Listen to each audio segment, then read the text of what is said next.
The ability to look deeply is the root of creativity, to see past the ordinary and the mundane, and get to what otherwise be invisible. Art, from cave walls to cathedrals of the Renaissance. Art is everywhere. In the way we make buildings, the way we dress, the way we design. Just being human is art. So I went to a museum, not to admire, but to understand.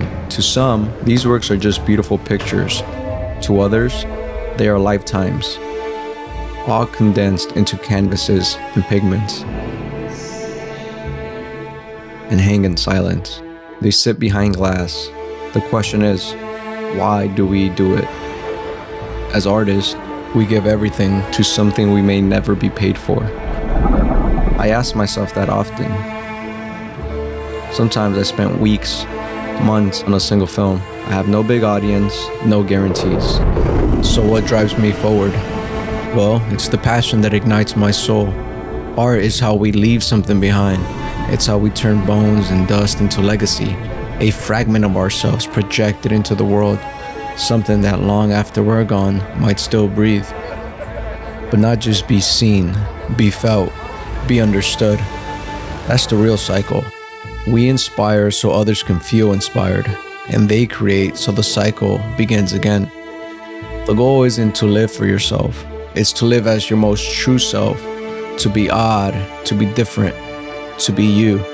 Because when we dare to be authentic, we give permission to others, trapped in a performance of normality, and to break free. I watch people move through the world, and every single one is a story. Someone who looks ordinary might be carrying an entire universe inside. And that's why I say, just being human is art. Each year we move closely to the end, not suddenly, but slowly, quietly. And in that quiet, we pause, we look, we remember. 3 paintings, 3 truth. On the left, Saint John the Baptist by Guercino, a man in solitude, becoming. This is birth, the awakening, the first breath, the beginning of purpose. In the center, the first morning, first human grief. This is death and love, and in that ache, everything we can't protect. On the right, The Virgin by Carlo Dolci. She represents those who remain, the mourners, the keepers of memory, her hand open not in surrender, but in understanding. Birth, death, and memory. 3 moments in one life.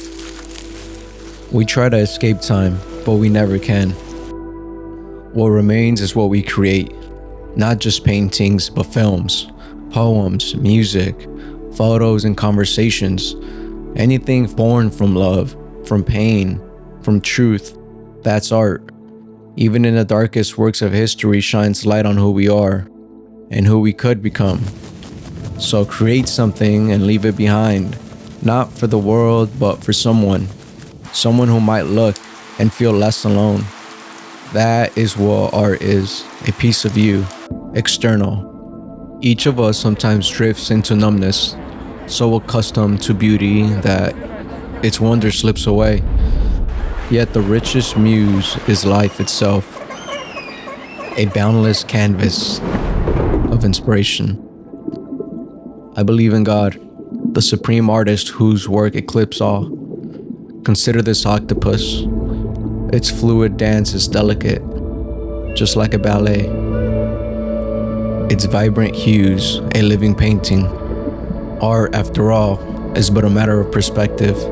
The way I see the world differs from yours, and that's divergence is the very essence of its beauty. We were never meant to be identical. Our differences are the precious gifts that define us. So don't chase fleeting trends or wait for permission. Instead, create, feel deeply, and live passionately, because in the end, that's life, the original masterpiece.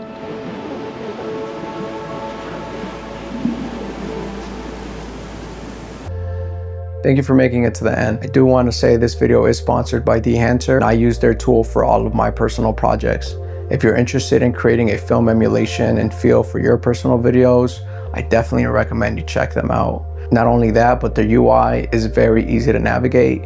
For someone who is a high-level colorist to someone who's completely new, this tool is perfect for everybody. But if you do decide to purchase, you can use code kojifilms for 10% off.